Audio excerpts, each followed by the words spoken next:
more key appointments in his cabinet. Our Chrissy Di Matulak joins us live from the Marcos headquarters in Mandaluyong City. Chrissy, give us a rundown of these nominations. Yes, Pia, new names yet familiar faces as 5 more nominees were announced as Secretary-Designates of the various departments of the incoming administration of President-elect Ferdinand Bongbong Marcos. The nominees are familiar because they are known in their respective fields. Nominated for cabinet positions are former Manila Representative Maria Sinaida Angping for Secretary of Presidential Management Staff, Liloan Cebu Mayor Cristina Frasco for Tourism Secretary, Bangko Central Assistant Governor Amena Pangandaman as Budget Secretary, IT law expert Ivan John Uy for the ICT, and journalist Erwin Tulfo for DSWD Secretary.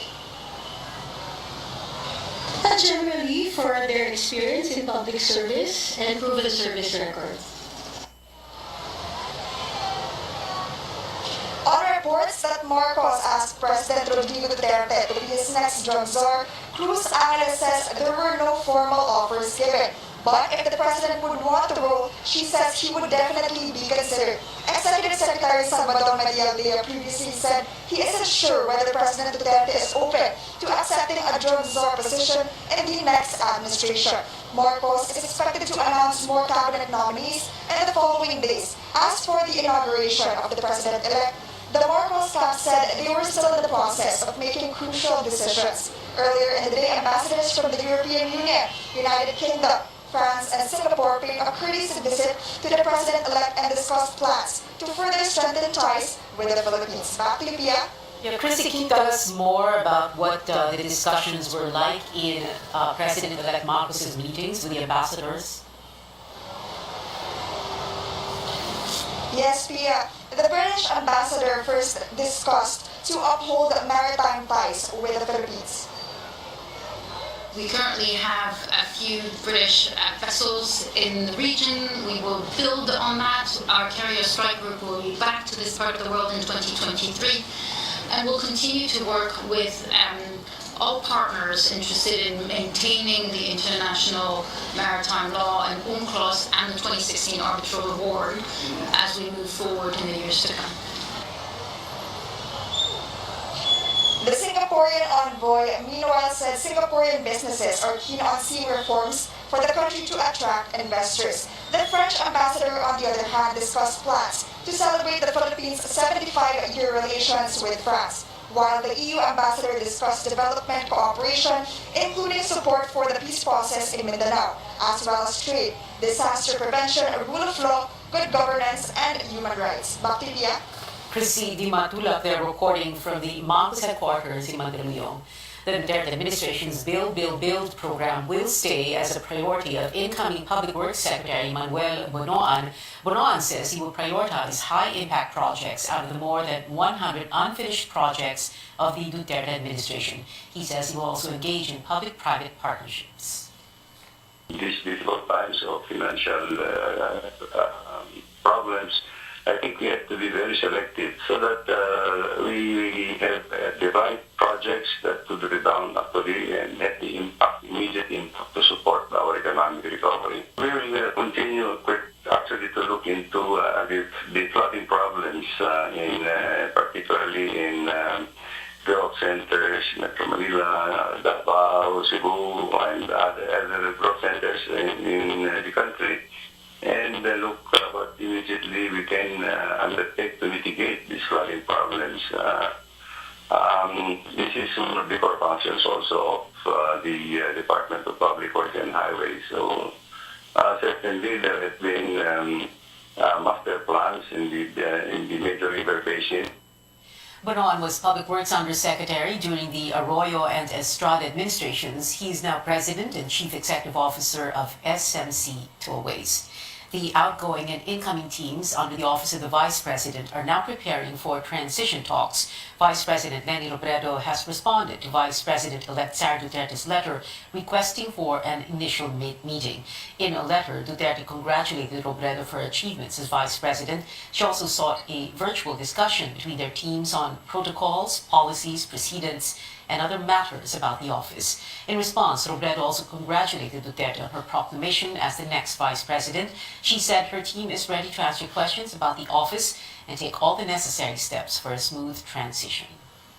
The Duterte administration security cluster is hoping its successor will continue to prioritize the armed forces modernization. National Defense Public Affairs Chief Arsenio Andolong says the country needs more security assets, particularly for territorial defense. While in social services, officials believe addressing rising cases of teenage pregnancy should be a priority. Once a child gives birth to a baby, automatically wala siyang trabaho, magkakaroon na naman ng problema kung saan kukunin pagkain. So, ang program na to, and we are really asking the next administration to look into it because this will at least, if we could be able to minimize this problem, then we could cut the cycle of poverty. Unti-unti na natin lapitan yung tinatawag na credible defense posture natin, na kung saan na natin kayang patrolan talaga ang lahat ng dako ng Pilipinas.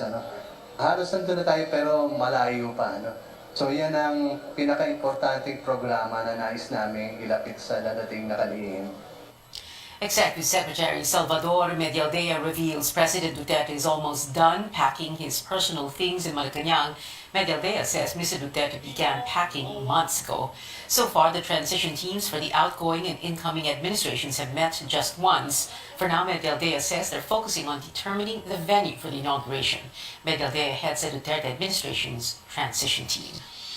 Coming up on News 9, officials are preparing to repatriate Filipinos from Sri Lanka because of a crippling economic crisis in the South Asian country. Plus, Filipino talent shining bright once again at the prestigious Cannes Film Festival. Stay tuned to CNN Philippines.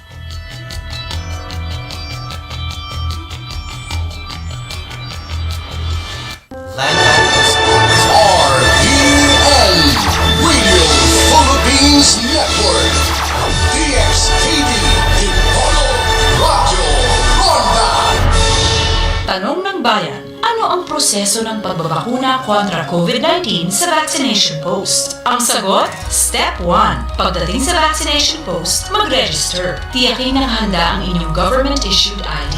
Step 2. Sasailalim ka sa health education. Ipapaliwanag sa inyo ang mga dapat ninyong malaman tungkol sa pagbabakuna kontra COVID-19. Pagkatapos nito, bibigyan ka ng consent form na inyong pipirmahan bilang patunay na pumapahid kayong mabakunahan. Step 3. Sasailalim ka sa health screening. Aalamin ang iyong medical history para makumpirma kung maaari kang bakunahan o ipagpapaliban muna. Step 4. Ikaw ay tuturukan na ng bakuna. Step 5. Mananatili ka muna sa vaccination post at oobserbahan sa loob ng 15 hanggang 30 minuto. Bago ka umuwi, sasabihin sa iyo ang mga side effects na maaari mong maramdaman, paano ito maibsan at kung ano ang gagawin kung sakaling magkaroon ng seryosong karamdaman. May kinalaman sa bakuna o wala. Ipapaalala rin sa inyo ang patuloy na pagsunod sa COVID-19 Minimum Public Health Standards. Para sa mga detalye, makipag-ugnayan sa inyong lokal na pamahalaan. COVID-19, kaya-kaya natin tapusin. Isang paalala mula sa DOH, UNICEF at nangyupilang ito.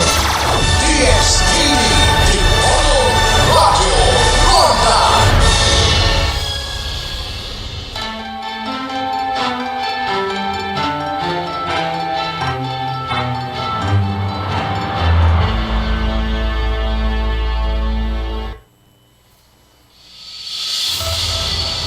Welcome back to News Night. Back to our top story. The team of President-elect Bongbong Marcos names more key appointments in his incoming cabinet. Broadcaster Erwin Tulfo will become Social Welfare Secretary. Tulfo vowed to work hard to address the needs of the poor. Tulfo is the younger brother of Senator-elect Raffy Tulfo. The Tourism Department welcomes the appointment of Niloan Cebu Mayor Cristina Frasco as its new secretary. The DOT says it is ready to brief Frasco on some of the agency's COVID recovery programs during the turnover. Bangko Sentral Assistant Governor Amena Pangandaman officially accepts the invitation to become the next Budget and Management Secretary. She pledged to craft responsive policies that will aid the country's pandemic recovery efforts. Other nominations include former Manila Representative Maria Zenaida Angping as Secretary of the Presidential Management Staff or PMS and IT law expert Ivan John Uy as DICT Chief. Senate Majority Leader Mig Zubiri reveals President-elect Bongbong Marcos sought help from him and House Majority Leader Martin Romualdez on crafting a legislative agenda ahead of his first State of the Nation address. Zubiri says the meeting happened during Marcos's proclamation last week. And we promised, we committed to him. And I told him, boss, maging SP man ako o hindi, tutulong pa rin ako, so I will help.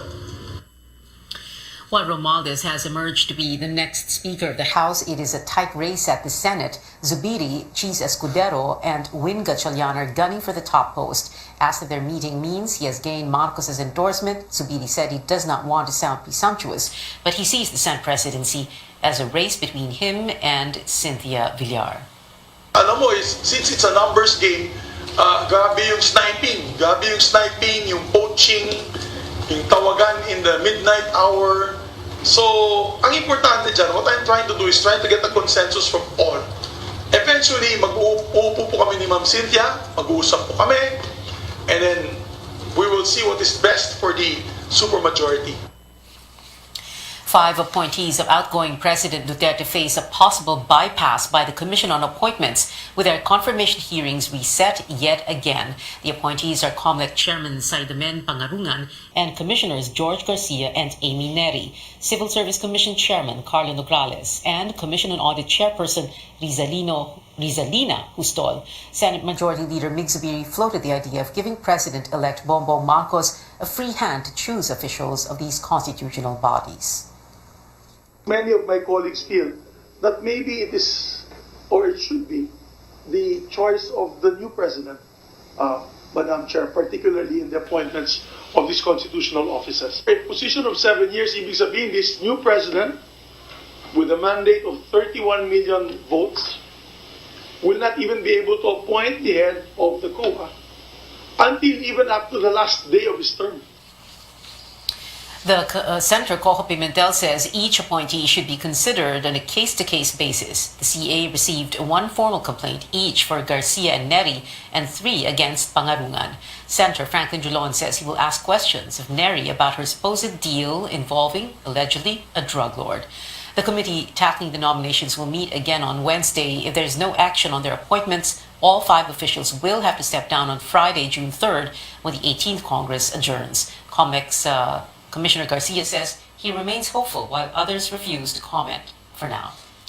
In other news, the government is preparing to repatriate hundreds of Filipinos in Sri Lanka, a South Asian country now crippled by an economic crisis. Philippine officials say assistance is underway for their immediate needs and for those planning to come home.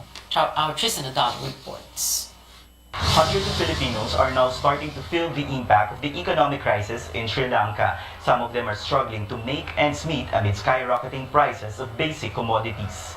The situation has sparked daily protests in the island nation as a South Asian country, for the first time in its history, has failed to pay its debts that fall due. The crisis is a combination of decades of financial mismanagement, worsened by allegations of corruption, the COVID-19 pandemic, and the war in Ukraine. Close to 600 Filipinos are working and living in Sri Lanka. Daily po, mayroon po nangyayari na protesta.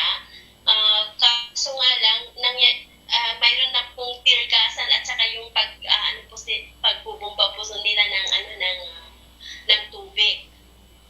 Pero malayo po sa aming tinitirhan, sir.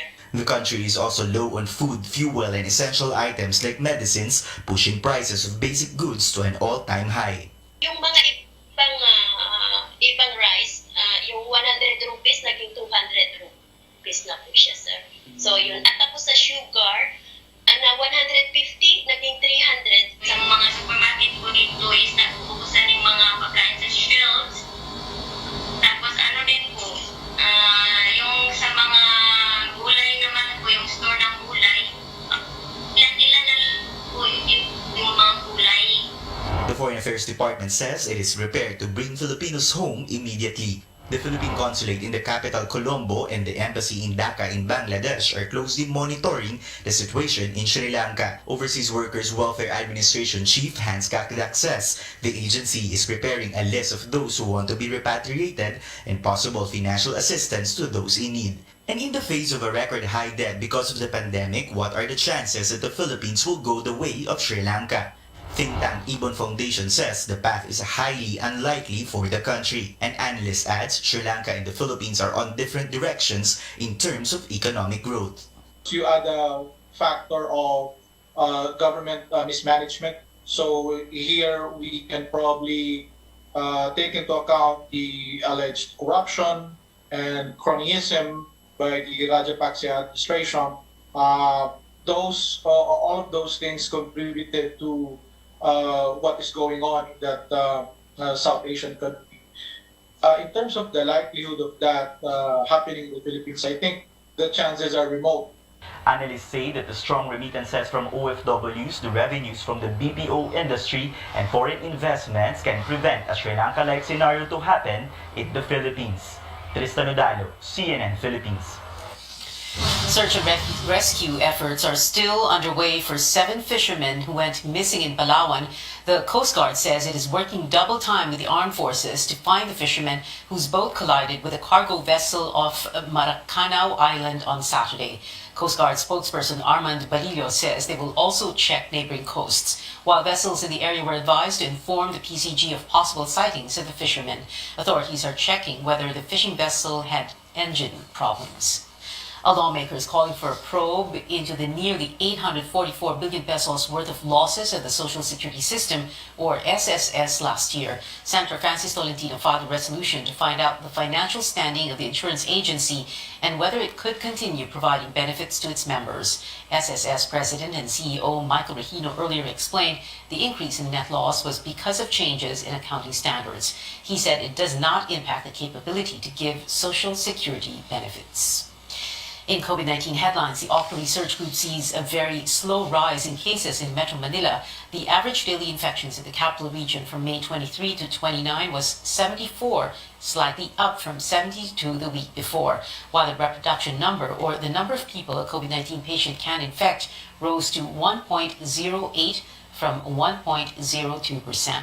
Octa says it is still too early to determine whether the uptick will stop or continue in the coming weeks. As COVID-19 cases remain manageable, Education Chief Leonor Briones is pushing for full in-person classes next school year, but Briones adds it will still depend on the situation in respective areas. DepEd Undersecretary Diosdado San Antonio says blended learning will remain on the table. Inihikayat na natin ang lahat ng paaralan na magsagawa ng face-to-face classes, pero tinitingnan po namin na blended, may face-to-face na mga araw at may araw na papayagan na nasa mga bahay pa rin natututo ang mga bata. Pero hanggat po, pag pinayagan na po tayo ng IATF na ang lahat ng paaralan ay magkaroon ng face-to-face classes, mga ilang araw, bawat linggo, ay iyan na po ay isusulong ng kagawaran ng edukasyon. Around 73% of public schools have resumed face-to-face classes. News overseas now, U.S. President Joe Biden and First Lady Jill Biden visiting a grieving community for the second time in almost 2 weeks. Just 12 days ago, the Bidens were in the city of Buffalo in New York. This time, the two met with the victims' families in the U.S. state of Texas, where 21 people were brutally murdered by a gunman in an elementary school. CNN's Cole Higgins reports. President Joe Biden and First Lady Jill Biden arriving in Uvalde, Texas Sunday. First visiting Robb Elementary School, laying flowers at the memorial. Biden acting as consoler-in-chief, embracing the school's principal, before walking along the row of memorial wreaths from picture to picture of each of the 19 children and 2 teachers, 21 people in total who were gunned down inside the school. Texas Governor Greg Abbott also stopping by the memorial, an onlooker issuing a plea.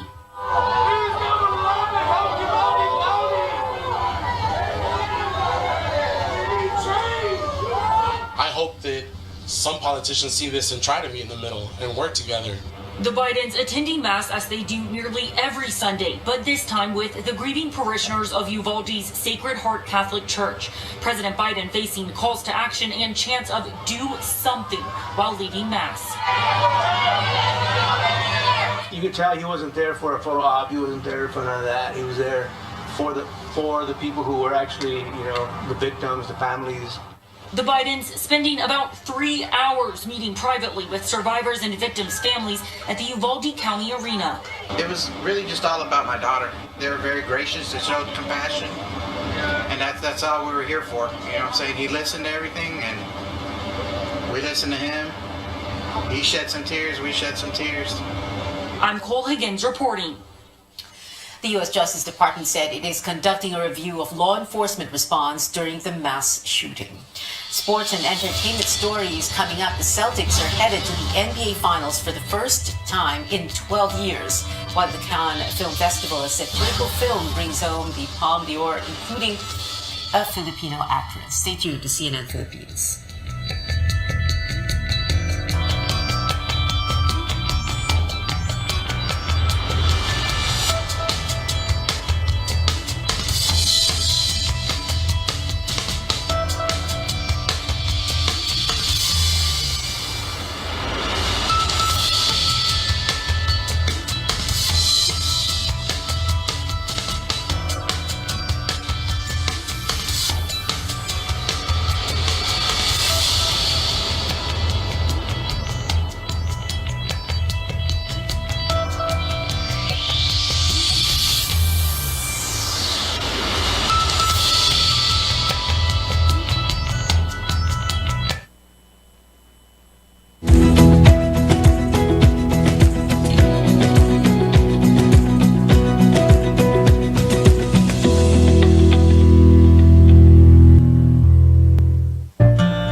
Serving others is the best. Sa pagtutulungan, patuloy ang ating laban sa buhay. Kaya dapat always healthy. With proper diet, exercise, and MX3 coffee mix to ignite my day. Hi guys! Lagi akong focused, active, at extraordinary. Because the most important things in life deserve nothing less. MX3 coffee mix, my choice.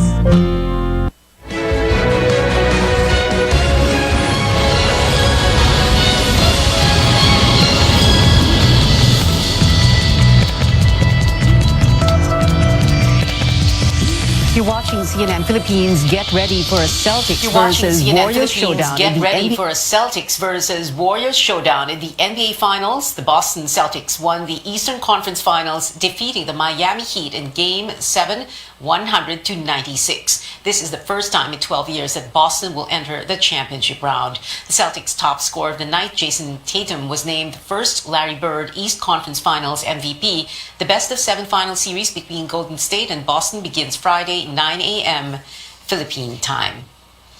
Well, for the first time in 2 years, the PBA is back in full swing with the return of the three-conference format. Season 47 opens with a doubleheader this June 5th at the Araneta Coliseum for the All-Filipino Conference. At 4:30 p.m., the Converge Fiber Xers will debut in the league, playing against the Rain or Shine Elasto Painters. At 6:30, Magnolia faces defending Philippine Cup champions TNT.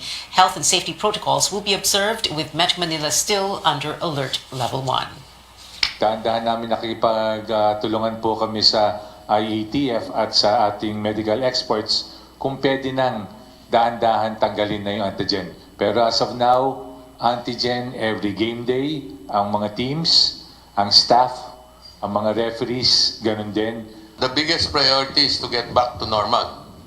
And the only way we will get back to normal is to have 3 conferences. So balik tayo doon sa pinanggalingan natin.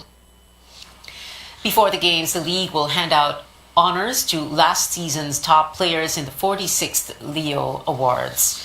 Filipino-Canadian tennis star Leylah Fernandez earns a spot in the French Open quarterfinals for the first time. Fernandez defeated Amanda Anisimova of the U.S. in 3 sets, 6-3, 4-6, and 6-3. The 19-year-old will face Italy's Martina Trevisan in the next round, slated for tomorrow, Philippine time.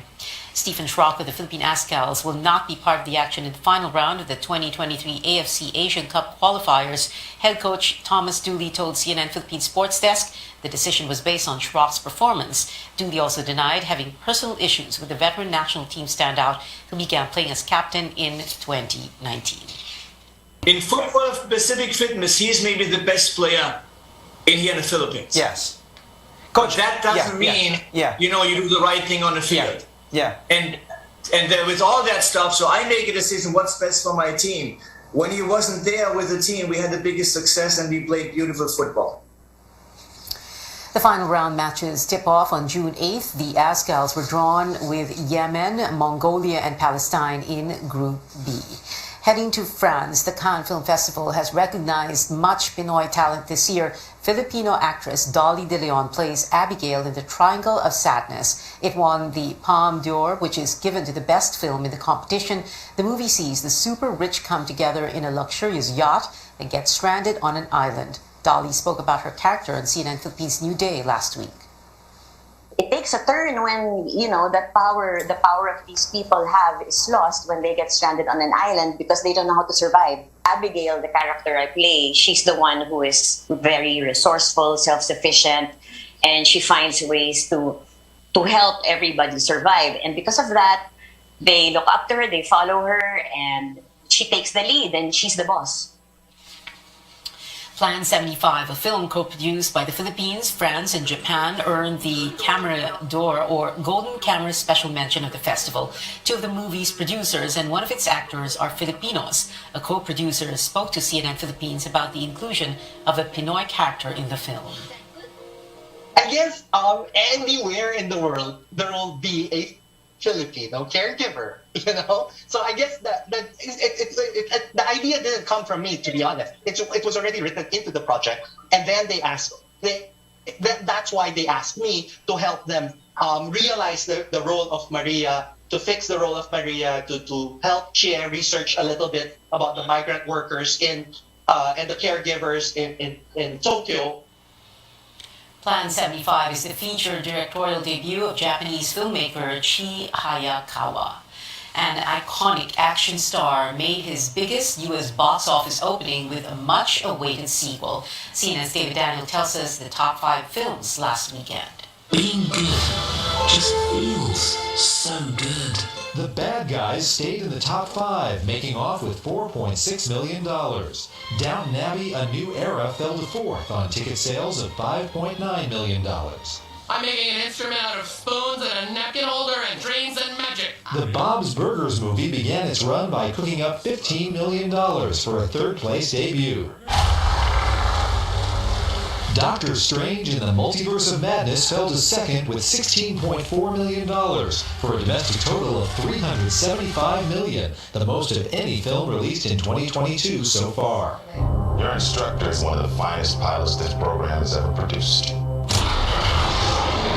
Tom Cruise and Top Gun Maverick had all the right moves. The long-awaited sequel zoomed off with $124 million in its first 3 days. Record debuts for Cruise and for Memorial Day weekend. In Hollywood, I'm David Daniel. And that is it for now. Join me again on News.ph at 7 p.m. I'm Pia Ontiveros for Newsnight, where we go above and beyond the headlines.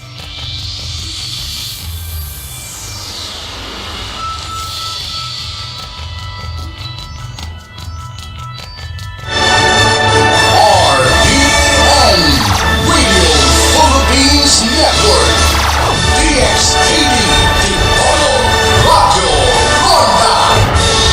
Tanong ng Bayan, ano ang maaaring maranasan matapos magbabakuna? Ang sagot, bagamat hindi lahat ng nabakunahan ay makakaranas ng side effects, maaaring maranasan ang mga sumusunod: pananakit, pamumula at pamamaga sa parteng tinubukan, banayad na lagnat, sakit ng ulo, pananakit ng katawan at kasukasuan tulad ng sa trangkaso. Huwag mag-alala dahil normal, banayad at pansamantala lang ang mga ito. Kusang mawawala pagkatapos ng 1 hanggang 3 araw. Senyales ito na bumubuo ng proteksyon ng katawan laban sa COVID-19. Nabakunahan Kailanman man o hindi pa, sundin pa rin ang minimum public health standards para patuloy ang proteksyon. Magsuot ng face mask at face shield, dumistansya sa ibang tao ng 1 metro o higit pa, hugasan ang mga kamay na mabuti at madalas. Siguruhin na laging maayos ang ventilasyon sa mga lugar na pupuntahan. Para sa dagdag impormasyon, bisitahin ang DOH website sa doh.gov.ph at Facebook page. COVID-19,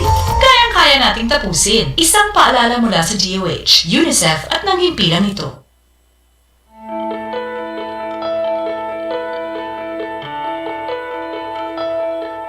Have you ever felt like you wanted to scream and shout at someone over an argument or a disagreement? Have you thrown objects in the air or hit a wall in frustration? This emotion is called anger, and it is a perfectly normal feeling. It alerts us to the fact that we have been wrong and motivates us to respond to a perceived threat. But anger becomes a problem when we can't control it, and it controls us instead. Today, we talk about anger management. I'm Dr. Freddy Gomez, and you're watching MedTalk Health Talk on CNN Philippines.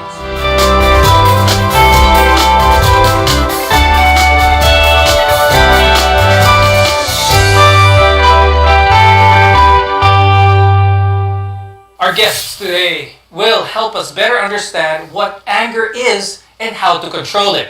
Let's welcome our guests. Joining us is Dr. Anne Christine Guevara, who is a neurologist, psychiatrist at Bernardo General Hospital and De Los Santos Medical Center. Also with us is Richtofen De Jesus. He's a psychologist from St. Luke's Medical Center, Global City, and De Los Santos Medical Center. Let's talk about what exactly is anger. It's an emotional state that varies in intensity, from mild irritation to intense fury and rage. And we often feel this when someone has perceptively wronged you. Dr. Tin, tell us more about what happens to the body when one feels angry. So with input, a person would perceive things through our senses, visual, smell, through the skin or what we feel, what we perceive as threat, that enters the brain as an input. It actually stimulates the emotional brain, which is particularly amygdala, which then stimulates the other parts of the brain, including the limbic system, which is the emotional brain, and the other parts of the brain, like the thinking brain. And all of these, when put together, causes responses. Now, the output can be seen externally, as in physical changes, and internally, it would present as internal changes in the different organs. Example, so physical changes would mean flushing of skin, prominence of the head and neck veins, facial grimacing, so kaya makikita mo yung talagang galit yung tao, clenched teeth, and the tense muscles. What hormones naman, Dr. Tin, do we release when we're shouting or screaming because of anger? Merong nag-activate, merong nagpapakalma. So the things, the hormones that activate, and these include the adrenaline, noradrenaline, the cortisol. And these are the hormones that are released when we are angry. So kaya nagkakaroon ng adrenaline rush, fight or flight response. And the cortisol, in turn naman, it increases the usage of the sugar in the body. Kaya nagkakaroon tayo ng energy when we are angry. Anger doesn't exist in a vacuum, and when we're mad or angry, there are a host of other emotions that we experience in the process. Tofi, tell us naman more about this. When you talk about anger, it's already a result of several processes that are occurring in the mind. So, for example, it will start always with frustration, meaning there's something that you are going for and that you are unfortunately unable to get it. So, therefore, you start to get frustrated from it. Now, as you get frustrated, you now try to reflect back to yourself and try to identify, do you have any resources that will then help you cope up with that kind of frustration? For example, you're going to review your capacity, and then unfortunately, your capacity does not meet the requirements in order for you to cope up with the frustration, then it will also be added to the sense of helplessness. So frustration followed by the concept of helplessness will then allow you to feel the emotion of anger. So from there, as long as the frustration increases, the helplessness increases, your anger becomes bigger and bigger. And because of that, you are now going to react very angry towards the situation. How does anger differ from aggression? Anger is a mood, so it's internal. Aggression is when we then externalize the anger that we are feeling. So for example, If you feel that you are so mad, then that's just anger. But if you are already starting to get an object, throw it aside, or for example, unfortunately hurting other people or even yourself, that is how it becomes aggression. Now, there are different types of anger we should all be familiar with. Tofi, what are some examples of these, different types of anger? There is such a thing as a righteous anger, meaning there was really a situation that really frustrated you out of the blue, meaning you were unable to really see it coming. And then from there, you then give the reaction of anger itself. Now, this is the time wherein you really felt that you have been hurt, that you have been wronged, and that's why you're reacting that way. On the other hand, there is what we call disproportionate anger, meaning the stimulus itself that triggered it is very small and disproportional towards the reaction that you are giving. So it means that you're making a mountain out of a molehill. You're making a big deal out of a small situation. So that is when it becomes quite uncontrollable. Now, Dr. Tin, what are some of the most common types of anger na nararanasan ng mga tao? Some of the most common types of anger are behavioral anger. This is a reaction when one physically reacts towards a feeling of anger that leads to violence and aggression. The other one is retaliatory anger or vengeful anger. Ito yung you want to get back as a response to that. For instance, when you had a conversation and you want to get back to that person, so it's a retaliation, kaya tinatawag na retaliatory anger. And there's this volatile anger, which seems to come out of nowhere, easily triggered, pero very volatile, kaya it comes down, a person comes down quickly as well. Assertive anger can be a healthy option for expressing anger. This type of anger allows a person to express what they're feeling in a calm, verbal manner. Tofi, please explain to us why this is the best type of anger that a person should practice. It means that you're just forcefully getting your point to the other person that you're communicating with. It is effective, number one, because you're defending yourself. It allows you to really value yourself as a person. It allows you to tell the other person, hey, we have some boundaries here. I have my own values. I have my own capacity and you need to respect that. By being assertive, you're now telling the other person, I have a point as well. I have something to say as well. And from that, you can then raise whatever situation or whatever feeling you have within yourself. It's becoming expressive. There are also more dangerous and physical types of anger, such as behavioral, retaliatory, and volatile. Dr. Tin, could you explain what happens to the brain when we feel these three? Persons with these kinds of anger, it's really impaired, it's decreased. So the person cannot think clearly, it's very emotional, the judgment is also impaired, kaya things get out of hand, they cannot think clearly, and they do things and say things that they do not mean. And then all of a sudden, when mood shifts, they suddenly calm down. That's where the thinking part comes in. Mali pala yung ginawa ko. I was not able to manage my anger at that point. So that's how it goes, It's an impairment in the regulation of the connections in the brain, the thinking brain and the emotional brain. Now, anger is normal, but it can be detrimental to both your physical and emotional health when you lose control of it. More on this when we return. We are Connection to Healthcare. You're watching MedTalk Health Talk.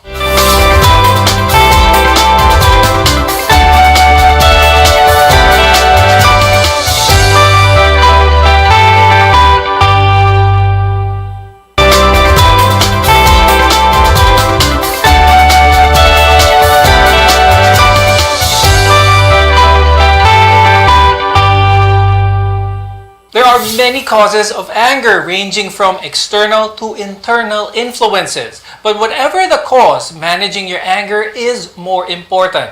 I'm Dr. Freddy Gomez, and you're watching MedTalk Health Talk. We're together in health. Any person or event can make you angry. Now, there are many reasons why one might get angry. Let's go into the causes of the more common types of anger, which are chronic, self-abusive, and verbal. Now, these types can affect a person at home or in the workplace.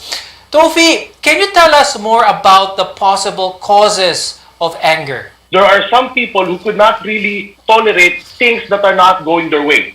So that's the first one. You get angry because whenever things are not going as smoothly as you're expecting them to be, you get angry. Another cause of anger is that it became reinforcing for you across time. It meant that when you were getting angry, you got what you want. It means that whenever, for example, something frustrating comes to your way, you then start to get angry, and then the situation changes into your favor. Another cause of anger, of course, is genetics.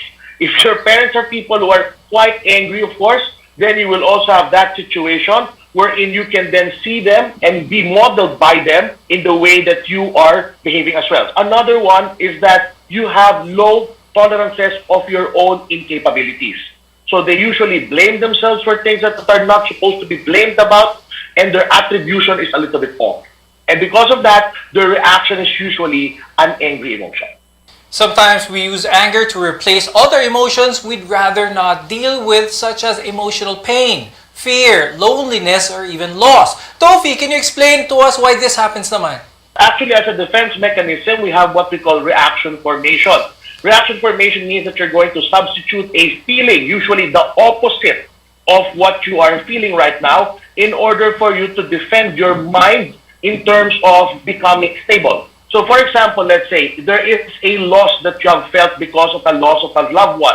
The loss is then being converted into anger because handling the anger is a more viable option, so to speak, as compared to handling the loss. So what happens now is that the person, instead of feeling sad, instead of feeling in touch with that real emotion, will then choose to get angry instead. Is anger a normal process in trying to grieve for a loss? Actually, it's form of the DABDA: denial, anger, bargaining, depression, and acceptance. We really get angry in that part because having a loss is a frustrating situation. It is something that we do not want, and yet we have to accept it. You will really have that level of anger. However, it is something that you have to go through.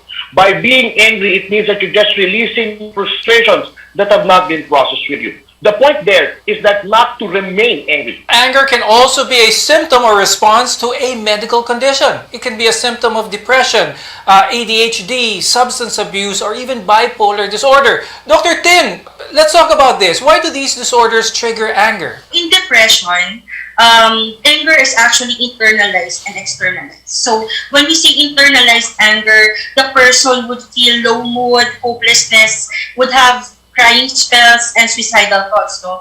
They're easily triggered by the circumstances in their lives. And sometimes it can also be biological, as in chronic kind of stress. So chronic kind of stress causes dysthymia or low mood for a long time. And this lowers their threshold in coping with certain life situations. So they internalize that anger and turn towards themselves. Now in ADHD, we know that the key points in ADHD is inattention and impulsiveness. So there is a misunderstanding most of the time because of the lack of attention to details. The person cannot understand fully or cannot fully focus on that situation. There will be shifting of moods and thinking and focus.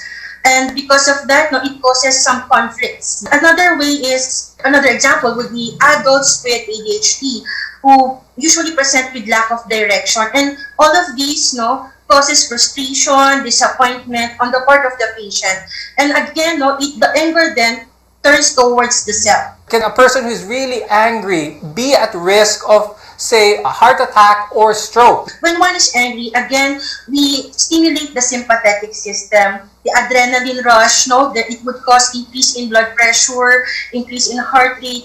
Vasomotor responses would be more of differences in the caliber of our blood vessels, so whether it will constrict or dilate. And there's also the release of inflammatory markers, which causes clotting. So if we will discuss this in the context of, for instance, heart attack. So kapag tumaas ang blood pressure, it would cause stress on the heart. It can also cause arrhythmias or a dysregulation of the heart rate. Mag-iiba yung heart rate. Some people are actually more prone to anger than others. Dr. Tin, what are the parts in the brain that are different in a person who is quick to anger versus a person who is not? Both nature and nurture factor in on how people respond to certain situations and causes angry outbursts. And the nature part is the environment, how the patient or the person has been reared. And the biological aspect is the genetic part. Now, the wirings in the brain is very important. That's why other people, like the type A personalities, are more prone to angry outbursts. The parasympathetic system, which releases the acetylcholine, is known to be quite higher in the people who don't get angry easily as compared to those who are quick to anger. Also, the connectivity in the brain. So, neuroimaging studies would say that there's better connectivity in those who are calm and collected in the face of stressful situations, because the thinking brain can manage the emotional brain during those times. Now, you can't get rid or avoid the things that anger you, but you can learn to control your reaction to them. When we return, we'll give you tips on how to best manage your temper. Your health is our mission. This is MedTalk Health Talk.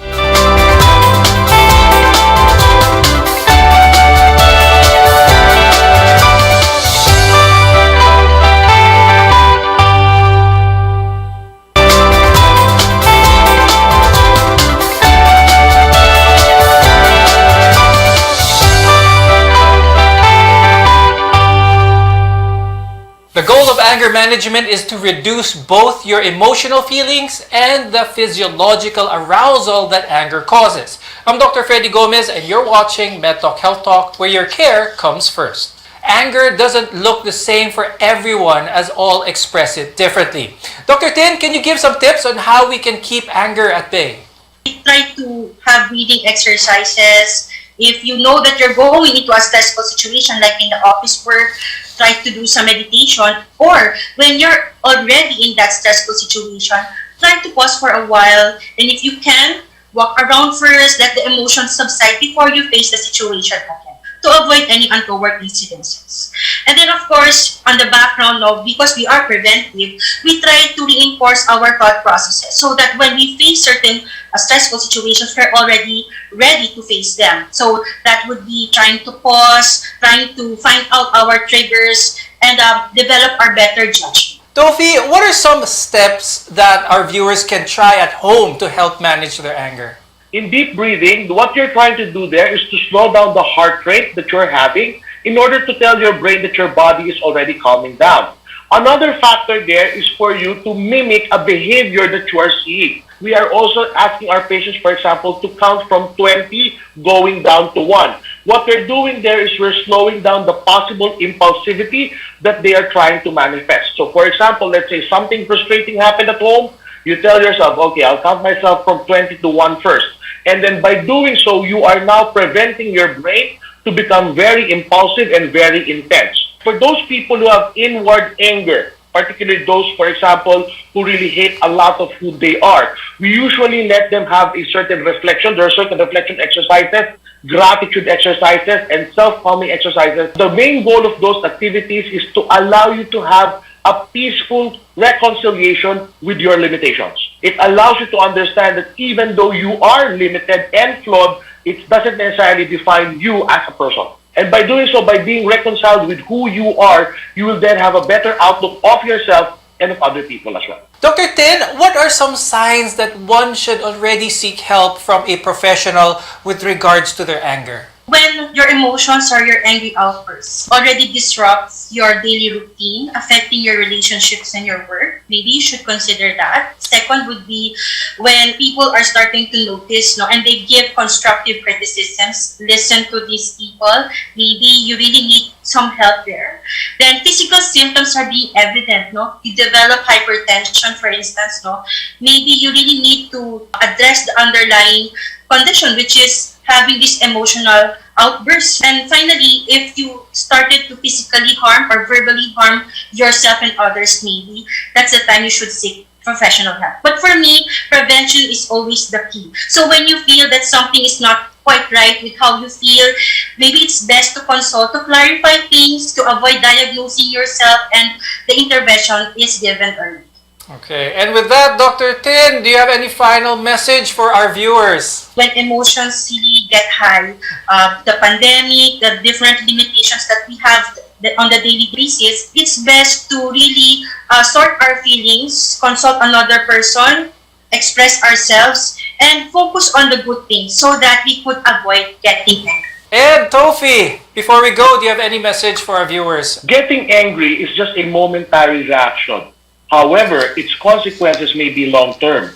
We need to understand that we should not sacrifice that moment for a very long-term effect that we will be suffering for a long time. We need to understand that regulation is the key. Anger is always there, but it can be controlled. Thank you very much, neurologist, psychiatrist, Dr. Ann Christine Guevara, and psychologist, Ricto Fende Jesus. Maraming salamat sa inyo. We want to be your partner for a lifetime of good health. I'm Dr. Freddy Gomez, and this is MedTalk Health Talk on CNN Philippines.